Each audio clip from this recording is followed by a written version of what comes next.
సమస్యలు వాళ్ళు తెచ్చినటువంటి ధరణి సమస్యల వల్ల ఎక్కువ కూడా భూ సమస్యలు తలెత్తిన అధ్యక్ష.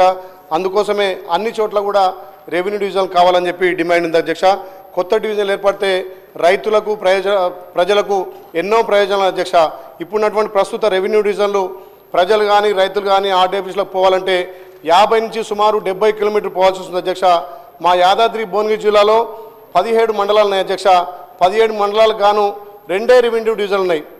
మా ఆలేరు గత 20 సంవత్సరాలుగా రెవెన్యూ డివిజన్ కావాలని ఎన్నో పోరాటాలు ఎన్నో ఉద్యమాలు చేసినా అక్కడ రెవెన్యూ డివిజన్కు ఆలేరు అనుకూలంగా ఉన్నా దాని గత ప్రభుత్వం పట్టించుకోలేదు అధ్యక్ష.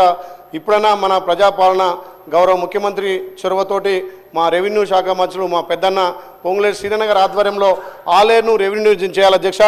ఆలేరును రెవెన్యూ డివిజన్ చేస్తే 8 మండలాలు అక్కడ పరిపాలనా సౌలభ్యం కానీ అక్కడ ఉన్నటువంటి భూ సమస్యలు కానీ పరిష్కారం అవుతాయి.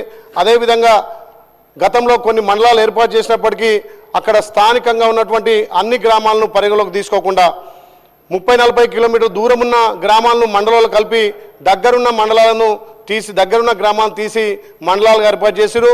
ఉదాహరణకు మోటకొండ మండలంలో పక్కనే ఉన్న 4-5 కిలోమీటర్ల గ్రామాలు కలపకుండా 30 కిలోమీటర్ దూరం కలపడంతో ఆ మండలానికి రావాల్సిన ఇబ్బంది ఉంది అధ్యక్ష. గత 20 సంవత్సరాలుగా రాజాపేట పెద్ద మండలం దాంట్లో రఘునాథపురం మండలంగా కావాల్సినటువంటి అర్హతలు అన్నీ ఉన్నా కానీ ఆ రఘునాథపురాన్ని మండలంగా ఏర్పాటు చేయాలి అధ్యక్ష. ఇప్పుడున్న మన ప్రజాప్రభుత్వంలో గౌరవ ముఖ్యమంత్రి సహకారం ఇక్కడ రెవెన్యూ మంత్రి సహకారంతో రాజపేటలోని రఘునాథపురాన్ని మండలం చేస్తే అక్కడ పరిపాలన సౌలభ్యం కూడా జరుగుతుంది అధ్యక్ష. ఈ రెవెన్యూ డివిజన్లు చాలా అస్తవ్యస్తంగా ఉన్నాయి.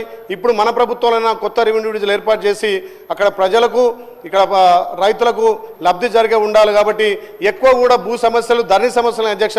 ఆ ధరణి సమస్యల వల్ల రోజు రైతులు ఇక్కడ ఆర్డీఓ ఆఫీసులకు తిరగాల్సిన అవసరం ఉంది కాబట్టి మన ప్రభుత్వం తీసుకున్నటువంటి ఈ ధరణిని ప్లేస్లో భూమాతగా చేసినందుకు నిజంగా ప్రభుత్వానికి ప్రత్యేకంగా ధన్యవాదాలు. రెవెన్యూ మినిస్టర్ కూడా దీని చొరవ చూపి ఈ ధరణి సమస్యలకు తొందరనే చరమగీతం పాడినందుకు కూడా ప్రభుత్వానికి ప్రత్యేకంగా ధన్యవాదాలు తెలుస్తూ మా ఆలేరును రెవెన్యూ డివిజన్గా చేయాలని చెప్పి మీ ద్వారా విజ్ఞప్తి చేస్తూ అదేవిధంగా రాజపేటలోని రఘునాథపురాన్ని మండలంగా చేయాల్సిందిగా విజ్ఞప్తి చేస్తూ అధ్యక్ష ధన్యవాదాలు. గౌరవ సభ్యులు శ్రీ గారు.